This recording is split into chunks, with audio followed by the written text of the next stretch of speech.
Yeah, good morning, Ralph. Hope you're well. Yeah, good morning. You must be delighted to be going to these last couple of games of the season with a bit of momentum. I think it's 10 goals in four games, six in two, and playing well.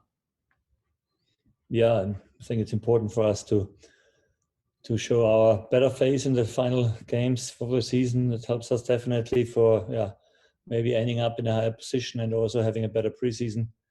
Yeah, it feels good that all players are coming back, that we have not so more injuries anymore, and yeah, that definitely gives us more quality. What's the feeling in the dressing room, but also with yourself about supporters returning? Because you've actually done very well at home. I think eight home wins is better than many of the teams around you. So you've coped quite well with no fans. Yeah, but there's no question that football is nothing without fans, and I mean. It was too long now missing them, and we are really uh, absolutely happy that we get 8,000 now. It must be an amazing atmosphere tomorrow, I think, because 8,000 is a huge number. I think the last time we had 2,000, it was also feeling very good. So 8,000 will be massive for us, and a good first step to overload us with emotions, I think, because this is a special moment for every player, I think, and especially when you start immediately with a home game, I think it can definitely push you. Yeah. I just want to ask you finally about a letter that's been sent to the government this morning by people in football calling for independent regulation after what happened with the European Super League, basically calling on the government to stop teams leaving the pyramid, but also looking at regulation. Is that something you'd support? No, I think our position in this topic was a very clear one all the time, and we are supporting 100% the government decisions, and I think they have had a massive role to play in the last battle we had about canceling the Super League, and we are trusting them, and I think we all know what how important the Premier League is for this country and for the football in everything. And this is no question that we will support the government. Thank you very much, Ralph. Thank you. Okay, and Blackmore. Ralph, good morning. Good morning. Um, how happy are you with the points you've got now after a couple of really nice home wins? Because we always said, and you said, you could sacrifice a few Premier League points for a good cup run, which you did ultimately as a team. So how important to just get maybe 3-4 more points or just to say, well, okay, we did what we wanted to do? No, it's important for us to have another two wins when it's possible, and this is the goal we have for the last two games against strong sides, both on the way up in the table. And I mean, um, we know that we had a tough second half of the season, and we also knew that the reason why this happened, and now we can show then when every player is coming back and everybody's fit again that we can do it much better than the weeks before. And I think it's the goal for the last two games. There are four wins in a row possible, and this is the goal we have. How impressed have you been with Leeds United? Because in a season where everyone's found it hard to keep their intensity going, Leeds have kept their intensity going on the pitch, not had too many major injuries, and played at a very high level. I mean, that's some first season back in the Premier League they've had, isn't it? Yeah, it's not that surprising because I know how it feels to promote with a team in the highest league, and then having a good first season. I had it with Ingolstadt, I had it with Leipzig. Teams are super motivated for the players. It's a completely new experience, and they were so long hunting for this target, and then finally you get the chance to compete with the best ones. So this definitely carries you over all these tired moments or this tough moments. They had also a few games where they were struggling this season, but overall they showed, especially against the big sides, very good performances. And this was for me surprising that they also compete so well against strong teams in the league. And yeah, I think they haven't lost a lot in the past weeks, so they're getting better and better. And for us, this is a very tough game, but I think we have also the chance to show them that we are better than in our first game, because I think the first game with 3-0 was a little bit too high, the result, for the way the game went on. We were a little bit unlucky with 2 goals, or with 1 goal we scored, and finally, we know that we can do it better, and this is what we want to show tomorrow. Just finally, from me, how much would it mean to win tomorrow night in front of those fans, to get 3 points for those fans that have waited so long? Yeah, I mean, this was also against Sheffield when we have won at home 3-0. I think it was an amazing moment for us, because it is a completely different situation if you win a game and then celebrate together with the fans, or you walk in the dressing room and that's it. So it's definitely something completely different. It will be also on the pitch a different stressing situation, because it's louder, it's noisier, but I hope that we get the support from them that helps us to be, in the end, physically stronger than the opponent. Just finally, if I can, Jordan, just to check, Danny Ings came off just to manage his game time on Saturday. Not a problem. You're just trying to get him through 3 games in a week, I presume? Yeah, exactly. We must be careful. After a long injury, coming back is always difficult, and then you have always to pay attention, because I don't want to risk anything with him. Thank you, Ralph. Good luck tomorrow night. Thank you. Okay, we'll move on to the section embargoed for 10:30 this evening, and we'll start with Dan Sheldon at The Athletic. Thank you, Jordan. Good morning, Ralph. Good morning. Wednesday marks 20 years since Southampton left their old ground, the Dell, and moved to St Mary's. I remember in the past you said you watched a fair bit of English football as a child. Do you ever see any games at the Dell on TV? Or? Yes, meanwhile, I've seen a few goals. Always when you speak about Matt Letizia, you see always Adele and goal scoring from him. So I know the ground, yeah. What are your thoughts on the ground? It was very tight to the pitch, old-fashioned, traditional.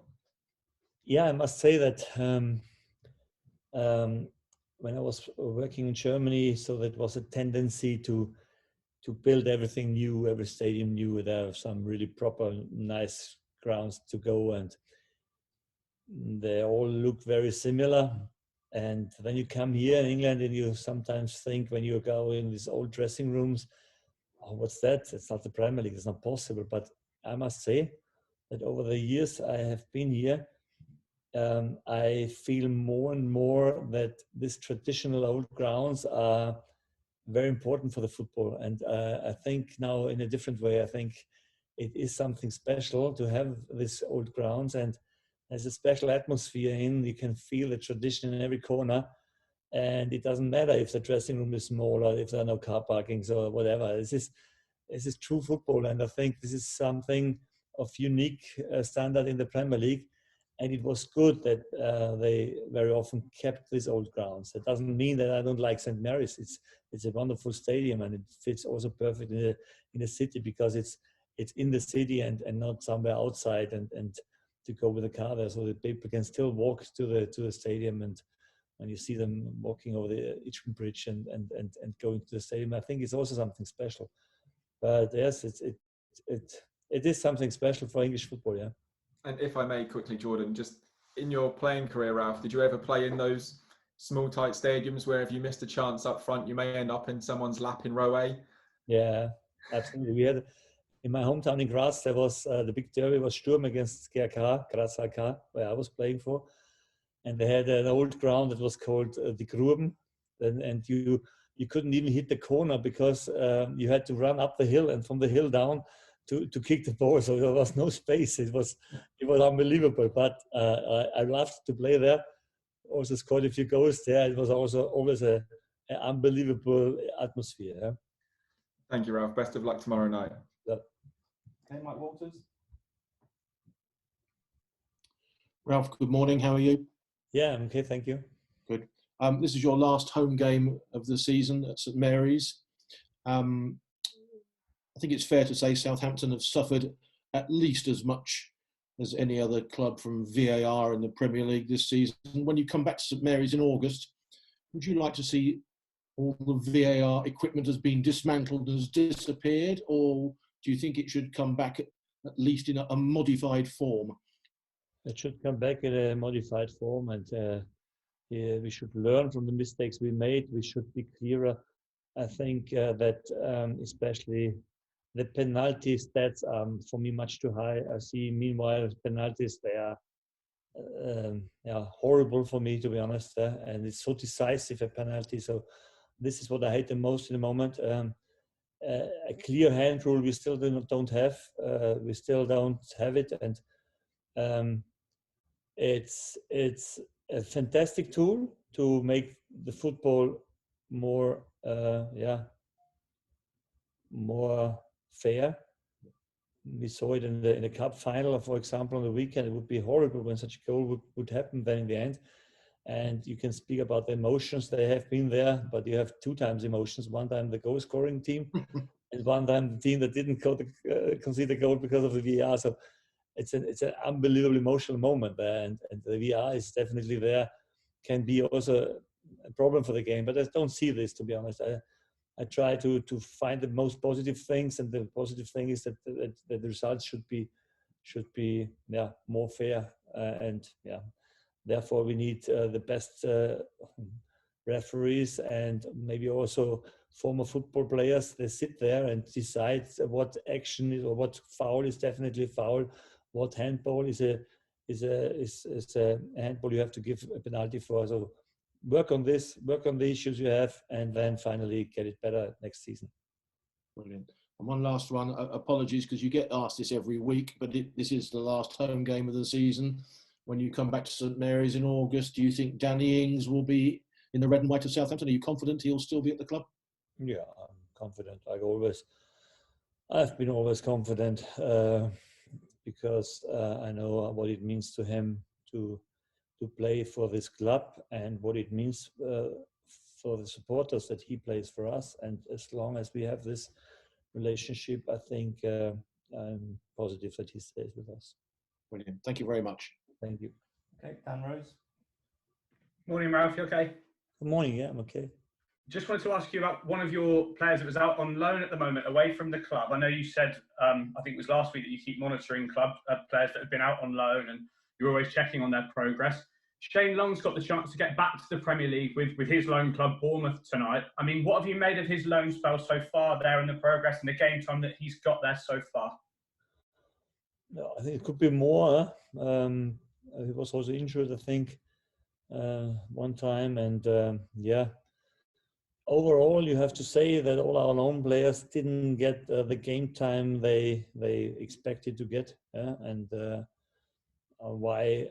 You can always speculate why this happens. We don't know it 100%, but we only see the fact that they are not playing enough. It's not Dejan Valery, Jake Wilkins, Mario Lemina played, I think, a little bit more in Fulham, but also relegating with the team. And finally, we have a few others in other leagues. They are not so much playing, and not a lot of players get the chance to play there.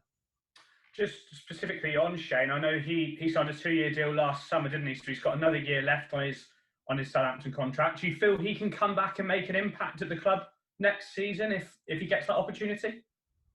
We will discuss every player when they're coming back, and then we know what we need to do next season, what is the goal, how we want to play, what players are fitting then to our shape, what we want to do.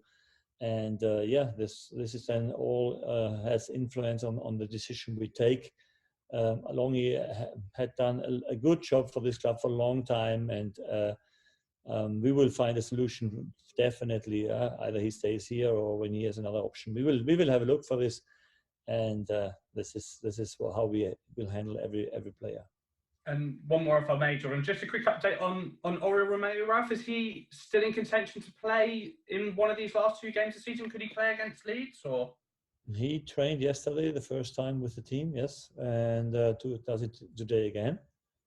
And after such a long break, I think there is not a risk with his injury. This is good so far. I think it's more depends how fit he is, but it's an opportunity for the bench also, and we must have a look. Yeah. Perfect. Thanks, Ralph. Appreciate your time. Thank you. Bye bye. Okay, Tom Leach. Thank you, Jordan. Hi, Ralph. How are you? I'm okay, thank you. Just saw a little smile on your face then when you were speaking about Romeu. Are you tempted at all to give him, even if he only manages just a few minutes at the end, a chance to see the fans tomorrow on the pitch? And also, I'm sorry if I've already missed this, an update on Jan Bednarek. Is he in contention tomorrow? Yeah, Ori is an opportunity. I think we must handle it carefully, but I like to have him in the squad and to have him on the bench. We must have a look today in the session how, after the first session yesterday, how his body reacts, and then we can finally make a decision about him. And Jan Bednarek, yeah, he has no problems anymore with his heel, so he was training yesterday also, and also training today, and then he's in the squad tomorrow. Yes. Okay, brilliant. Marcelo Bielsa said this morning that he's going to let Robin Koch and Matthijs Glick leave now for the rest of the season. He's going to give them some time off ahead of the Euros. They're not guaranteed picks for their teams. I'm just wondering whether you've considered doing the same with any of the players, or if any of the players have asked you to do it. He says that he's just aware that injuries might ruin what could be a really important summer for those players. Oh yeah, this is fantastic for the players, maybe. Yeah. I don't think that my players want to do this. I think when I come to them and say, look, because of the Euros, I let you out the last two games, they would not be very happy. And this is the reason why, I don't know. No, it's not in my mind to rest them for the Euro.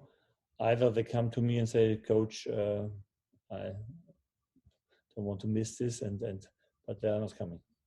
Okay, and just another one on Danny Ings, if I can. You kindly told us on Saturday that he played those 60 minutes because that's all he was allowed to play, really. Is he now ready, do you think, after those 60 minutes for a 90? Or will it be another 60 again for him, do you think? This decision we have to take after we look at him today, how he feels, and after the discussion with the medical department, then we can decide what we do. We have 2 more games. This break is a very short one between Saturday and Tuesday. The next break is a little bit longer between tomorrow and Sunday, so we have a little bit more time to rest. So we will handle it carefully, but I'm sure that he will play tomorrow. Okay, Ralph, thank you. Cheers. Okay, cheers. Going back to Adam Blackmore. Why that? Adam, got your hand raised? I'm here. I'm here. You again? Yeah, it's me again, Ralph. I can't get enough of you today. I just had a follow-up question about VAR when you gave some good answers about the modifying of it over the summer and improving it. I would love offside just to be about feet, because I don't think players should be punished for having their momentum in one direction or another because they're never going to be standing still, straight upright. I mean, you were a fan of offside with VAR, I know, because you say it's definite and it's accurate. But would you like it to stay as it is with the offside rule, with shoulders and heads and everything, or just feet would make it simple for everyone to understand, I think? What do you think? I think the rule with all the parts of the body where you can score a goal makes sense. Yeah, okay. Makes absolutely sense, because when you're with your upper body near the goal and you score with the head, for example, and you're clear offside and only your feet is maybe on the line from the other feet, I don't think that this. I think this is to be honest, we were also punished by millimeters for goals we scored. But I think this is the only rule where it's a clear yes and no in the VR. And this you want to change. Why? I mean, I think everyone understands feet, and I think level. If your feet are level, in the old days we'd say forward is level. It's a goal, not offside. We get more credit to the forward rather than the. Yeah, this is what I understand. The discussion I understand. But when is then the barrier? Where is the limit? I mean, the advantage for the attacker is understandable, definitely. The only discussion I can absolutely agree is that the ball, when it leaves the feet, it takes it's a little bit of a time, and then the line can be not absolutely 100% at that moment where the ball left the feet. So this is what I sometimes understand, that the line can be a little bit thicker if you want, because that is a margin maybe that the ball, when he leaves the feet, that it is then a little bit more, automatically an advantage for the attacker if you want. Thank you, Ralph. Appreciate that.